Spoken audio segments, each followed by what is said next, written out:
السلام علیکم۔ 14 جولائی 1979 کو انقلابی فرانس کا نعرہ بجا۔ انقلاب کے وقت فرانس پر بادشاہ لوئی کی حکومت تھی۔ اس دن شام کے وقت محل میں بادشاہ کے مصاحب نے دن بھر کے واقعات بادشاہ کے گوش گزار کرنے کی کوشش کی تو بادشاہ نے اسے درمیان میں ٹوک دیا۔ ہاں، ہمیں معلوم ہے کہ شہر میں فسادات ہو رہے ہیں۔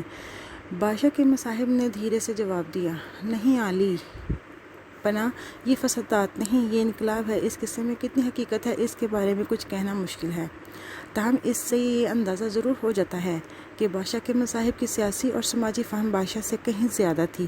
پیرس میں بستیل کا علاقہ ایک بدنام جیل تھا جہاں مجرموں اور بادشاہ کے مخالفین کو تشدد کے لیے لایا جاتا تھا۔ 14 جولائی کو وہاں صرف 7 قیدی تھے اور ایک اسلحہ خانہ تھا۔ اس دن پیرس کے عوام نے صبح سے بستیل قلعے کا محاصرہ کر لیا تھا۔ بعد دوپہر عوام اور باقی سپاہیوں نے مل کر قلعے پر حملہ کیا، وہاں سے اسلحہ لوٹا اور قیدیوں کو آزاد کروایا۔ بادشاہ کی شاہی فوج کے دستے نے قلعے کے بہت قریب ڈیرے ڈال رکھے تھے، مگر انہوں نے باغیوں کے خلاف کوئی بھی کارروائی کرنے سے گریز کیا۔ باغی عوام نے پیرس کے گورنر کا سر کاٹ کر اس کو ایک سلاخ کے اوپر چڑھا دیا اور دن بھر شہر میں جلوس کی شکل میں پھراتے رہے۔ تاریخ میں فرانس کے انقلاب کی شروعات کو عام طور سے اسی دن سے منسوب کیا جاتا ہے۔ یہ دن تو تاریخ لکھنے کے لیے صرف ایک حوالہ ہے، ورنہ انقلاب نہ تو ایک دن میں شروع ہوتا ہے، نہ ایک دن میں مکمل ہوتا ہے، نہ اس کے نتائج ایک دن میں ظاہر ہوتے ہیں اور نہ ہی اس کے ثمرات ایک دن میں پھوٹتے ہیں۔ انقلاب فرانس کی کہانی بھی دنیا کے باقی سارے انقلابات کی طرح ہی ہے۔ انقلاب فرانس کو سمجھنے کے لیے 1779 میں فرانس کی سوسائٹی کو ایک نظر دیکھنے کی ضرورت ہے۔ اس وقت فرانس کو سوسائٹی میں 3 طبقات تھے۔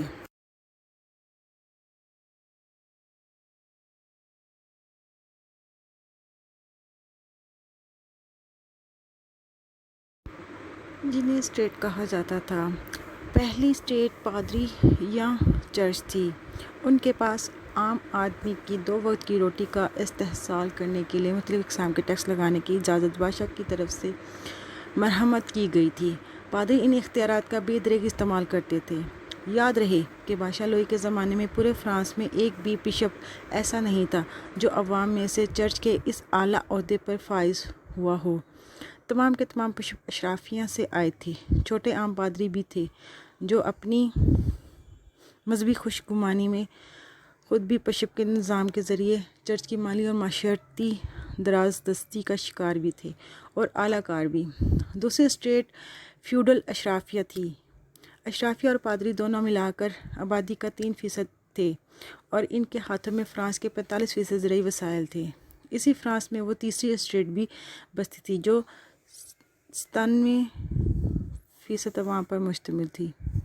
ان پر ٹیکس، اشرا، کرایہ، تقریباً 15 قسم کے ٹیکسز تھے، بلکہ انہیں مزید ٹیکسز عائد کرنے کی آزادی بھی تھی، اور وہ ان کی بازیابی کے لیے ہر طرح کے ہتھ کنڈے استعمال کر سکتے تھے۔ انقلاب سے پہلے تو بات یہاں تک پہنچ چکی تھی کہ شوقیہ کبوتر پالنے پر بھی ایک ٹیکس تھا۔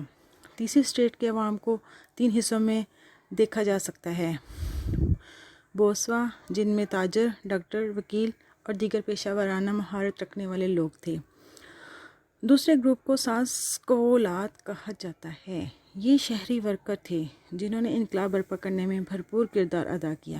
اسی گروپ نے بعد میں انقلاب کی تشدد آمیز کارروائیوں میں بہت بڑا حصہ لیا۔ تیسرے گروپ میں عام کاشتکار تھے جن کے پاس فرانس کی زمین کا تقریباً 55% حصہ تھا، مگر یہ سب لوگ ٹیکسز کے نظام میں بری طرح جکڑے ہوئے تھے، اور جب بھی فصل خراب ہوتی یہ لوگ سستے مزدوروں کے طور پر شہروں کا رخ کرتے۔ اگر خوش قسمتی سے ان لوگوں کو کوئی کام مل جاتا تو ان کے لیے 4 دن اور جینے کا سہارا ہو جاتا۔ اس نظام کے اندر امراء کی آسائشوں اور عیاشیوں کے بعد جو پیسہ حکومتی اخراجات کے لیے بچتا وہ آہستہ آہستہ کم سے کم تر ہوتا چلا جاتا، یہاں تک کہ 1786 میں حکومت کا دیوالیہ نکلنے والا تھا۔ مالی حالات اس قدر خراب تھے کہ وزیر خزانہ کیلون کو دیوالیہ پن کی بری خبر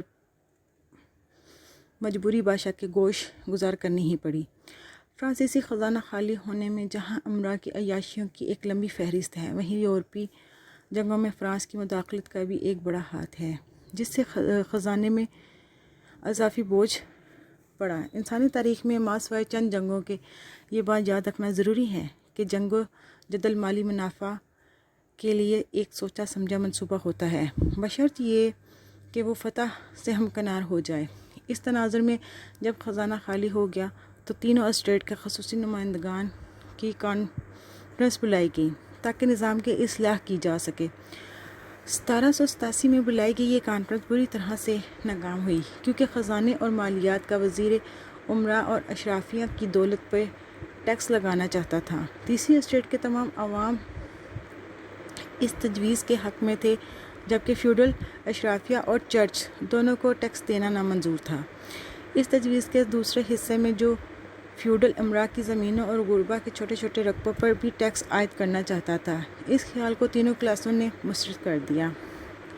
اس کانفرنس کے بعد وزیر خزانہ کیلون کو برطرف کر کے ملک بدر کر دیا گیا۔ وزیر خزانہ کیلون کی ملک بدری کے بعد نئے آنے والے وزیر خزانہ کے ایما پر اکٹھی ہونے والی اسمبلیاں بھی بے نتیجہ رہیں۔ بالآخر 3 مئی 1779 کو تمام اسٹیٹ نمائندوں کو جنرل اسمبلی میں ایک بار پھر اکٹھا کیا گیا۔ یہاں فرانس کے قومی نظام میں اصلاحات کے بارے میں فیوڈل اشرافیہ اور چرچ کا رویہ تو ایک طرف رہا، اس بات پر بھی اتفاق نہ ہو سکا کہ ووٹ کی نوعیت کیا ہوگی۔ تیسری اسٹیٹ کے نمائندے جو تعداد میں 1200 کے قریب تھے، جمہوری گنتی کے حق میں تھے، جبکہ جاگیردار اور چرچ ایک اسٹیٹ ایک ووٹ کا اصول منوانے پر مشروط تھے، جس سے وہ دونوں مل کر تیسری اسٹیٹ یا عوام کے اوپر اپنی مرضی کا قانون لا سکیں۔ یہ کانفرنس اور اسی طرح کی دیگر کانفرنسوں کی ناکامی نے عوام اور اس کے نمائندوں کو اصلاحات کی بجائے انقلابی بغاوت پر مجبور کر دیا۔ تیسری اسٹیٹ کے عوامی نمائندوں نے مجبوراً شاہ لوئی 16 کے ٹینس کورٹ کو اسمبلی کا مقام قرار دیا، کیونکہ انہیں اسمبلی کی عمارت سے بے دخل کر دیا گیا تھا۔ بادشاہ کے ٹینس کورٹ میں انہوں نے خود کو عوامی اور قومی اسمبلی قرار دیا اور فرانس کو ایک نیا آئین دینے کا حلف بھی اٹھایا۔ واضح رہے کہ اس اسمبلی میں جاگیرداروں یا چرچ کا کوئی نمائندہ شامل نہیں تھا۔ یہیں پہ میکس ملین اور جارج ڈانٹن پہلی بار سامنے آئے، جنہوں نے جیکوبن کلب نامی سیاسی جماعت کی بنیاد رکھی، جس کے حامیوں نے بادشاہ نامنظور کا مطالبہ رکھا۔ بادشاہ نے پیرس کو فوجی چھاؤنی میں تبدیل کر دیا اور یہاں سے خونی انقلاب فرانس کا آغاز ہوا۔ الگ اسمبلی بنانے والوں نے اپنی الگ فوج بھی بنا لی اور یوں فرانس کی فوج میں شامل فوجی بھی نئی فوج میں شمولیت اختیار کرنے لگے کہ وہ بھی مہنگائی سے تنگ تھے۔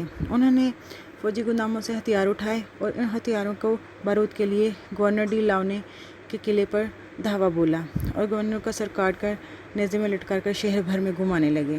نئی اسمبلی نے اس عمل پر خوشی کا اظہار کیا اور اس دوران ایک صحافی اور ادیب جین پالا سارتر بہت مشہور ہوا، جو عوام کا بادشاہ اور اس کے حمایتی طبقات کے خلاف اکسایا تاکہ انہیں مار دو ورنہ یہ تمہیں مار دیں گے۔ بادشاہ نے آسٹریلیا بھاگنے کی کوشش کی کیونکہ اس کی بیوی وہاں کے شاہی خاندان سے تعلق رکھتی تھی، پر سرحد میں نیشنل گارڈز نے انہیں گرفتار کر کے جیل میں ڈال دیا۔ اب یہاں عوامی نمائندگان میں بھی 2 گروپ بن گئے، ایک انتہا پسند اور دوسرا اعتدال پسند۔ انتہا پسندوں کا ماننا تھا کہ بادشاہ اور ملکہ کو لٹکا دیا جائے، جبکہ اعتدال پسند کہتے تھے بادشاہ کو بنا اختیار کے علامتی عہدے پر رہنے دیا جائے۔ ایک روز انتہا پسندوں نے جیل کے باہر پھانسی کے لیے احتجاج کیا تو نیشنل گارڈز نے ان پر گولیوں کی بوچھاڑ کر دی اور یوں کئی احتجاجی مارے گئے اور انقلابی 2 حصوں میں تقسیم ہو گئے۔ چونکہ عوام کو مرو اور مار دو والی باتیں زیادہ پرکشش لگتی تھیں، لہٰذا انتہا پسندوں کی مقبولیت بڑھتی گئی۔ نئے انتخابات میں انتہا پسندی پوری طرح سے حاوی ہو گئی اور یوں اصلاحات کا سلسلہ شروع ہوا۔ سب سے پہلے پادریوں اور چرچ سمیت ہر اس شے کو ختم کیا گیا جس میں مذہب کا ذرا سا بھی شائبہ تھا، اور یوں فرانس باقاعدہ اور باضابطہ آئینی طور پر ملحد ریاست بن گیا۔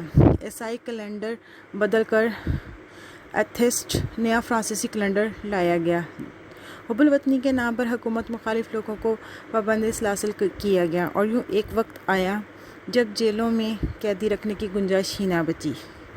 پڑوس کے تمام ممالک سے حالات کشیدہ ہو چکے تھے۔ پڑوسیوں کو لگتا تھا کہ یہ انارکی تو ان کی بادشاہت کے لیے بھی خطرہ ہو سکتی ہے، لہٰذا فرانس ہر وقت حالت جنگ میں ہی رہتا۔ اس دوران صحافی کا قلم حکومت مخالفین اور بادشاہ کے ساتھیوں کے خلاف زہر اگلتا رہا۔ اس نے اب یہ پروپیگنڈا شروع کر دیا کہ جنگ کی صورت میں یہ تمام قیدی غداری کر کے حکومت سے لڑیں گے، لہٰذا یہ ریاست کے لیے خطرہ ہیں۔ نتیجتاً بھرپوری عوام نے جیلوں، چوراہوں میں ہزاروں کی تعداد میں پادریوں، فنکاروں، عورتوں اور بچوں کو ذبح کر دیا۔ اس دوران آسٹریلیا نے مطالبہ کیا کہ بادشاہ لوئی کو اس کے حوالے کر دیا جائے تو ہم فوجیں سرحد سے ہٹا لیں گے۔ یہ شدت پسند پارٹی کے سربراہ نے نہ صرف آفر ٹھکرائی بلکہ ایوان کے نمائندگان سے بل پاس کروا کر بادشاہ کو موت کی سزا سنوائی اور یوں چوک پہ بادشاہ کا سر تن سے جدا کر دیا گیا۔ اس خیر سے اب پورا یورپ فرانس کے خلاف ہو چکا تھا۔ لوگوں کو جبری فوج میں بھرتی کیا جانے لگا اور یوں ایک نئی خانہ جنگی کا آغاز ہوا، جس میں انقلابیوں کی ہی دو اقسام آپس میں بڑھ چکی تھیں اور کم تشدد پسند طبقے کو لگنے لگا تھا کہ اس سے جو بادشاہت ہی بہتر تھی۔ دوسری جانب مذہب پسند بھی اختیار اٹھا چکے تھے۔ تیسری جانب ان جنگوں میں چھوٹے قد کے ایک فوجی افسر کی بہادری کا چرچا ہر سو پھیلنے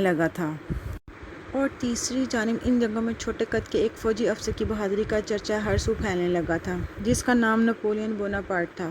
پیرس کی صورتحال پہ یہ تھی کہ معتدل مزاج ایوان نمائندگان نے جب جین پال کے نفرت آمیز رسالے پر اس کی باز پرس کی تو انہوں نے سیاسی کارکنوں کو مسلح کر کے اسمبلی کا گھیراؤ کروایا اور بچے کچے معتدل مزاجوں کو اسمبلی سے نکال باہر کیا۔ اب فرانس جنونیوں کے ہاتھ تھا جنہیں مذہب سے نفرت تھی۔ سیاسی مخالفت تو دور، سیاسی مخالفت کے شعبہ پر بھی گردن اڑا دی جاتی تھی۔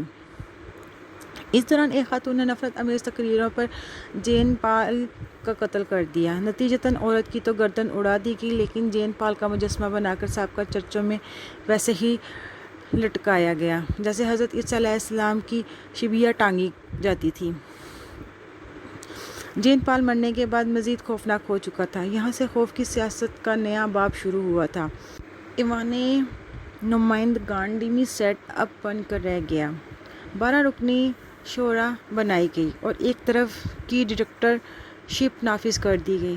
جاسوسوں ہر گلی کوچے میں پھرنے لگے، کہیں کھانا کھاتے، عذرا مزاح بھی حکومت کے خلاف کچھ بات کرتا تو اس پر بھی سر تن سے جدا ہونے لگا۔ ویسے یہی وہ انقلاب تھا جس میں گلیٹین ایجاد کی گئی۔ یہ دراصل لکڑی کے 2 پلڑ ہوتے ہیں جس کے سرے پر رسی کے ساتھ ایک تیز دھار بلیڈ بندھا ہوا ہوتا ہے۔ نیچے سانچے میں بندے کا سر گردن تک پھنسا کر بلیڈ چھوڑا جاتا اور یہ ایک لمحے میں سر تن سے جدا ہو جاتا۔ اندازاً اس ڈکٹیٹرشپ کے تھوڑے ہی عرصے میں معمولی جرائم کے محض الزامات پر لگ بھگ 40,000 شہریوں کے سر تن سے جدا کیے گئے اور اب متشدد عوامی حلقے بھی خوف میں تھے اور ایک دن ملکہ کا سر بھی تن سے جدا کر دیا گیا۔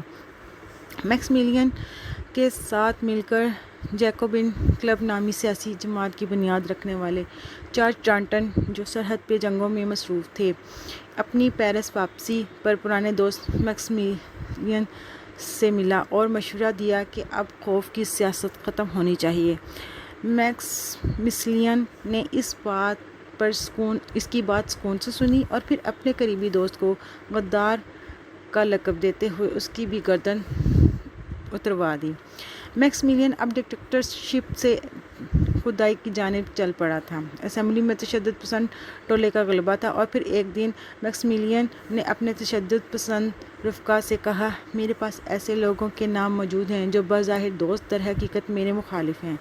لیکن اس کا نتیجہ یہ نکلا کہ تشدد پسند دوستوں نے مل کر میکسیملین کو ہی غدار اور سزائے موت کا حقدار قرار دیا اور 2 دن بعد میکسیملین کا سر بھی تن سے جدا کر دیا گیا۔ لیکن انقلاب ابھی بھی ختم نہیں ہوا تھا۔ اب یہ ہوا کہ تشدد طبقہ بکھرنے لگا اور جو پسا ہوا معتدل مزاج شیعہ مذہب پسند طبقہ تھا وہ مل کر تشدد پسند طبقے کو مارنے لگے۔ یعنی جو تشدد پسند تھے اب مظلوم بن گئے اور جو مظلوم تھے اب ظالم ہو گئے اور یہ مار دھاڑ اگلے 5 سال چلی۔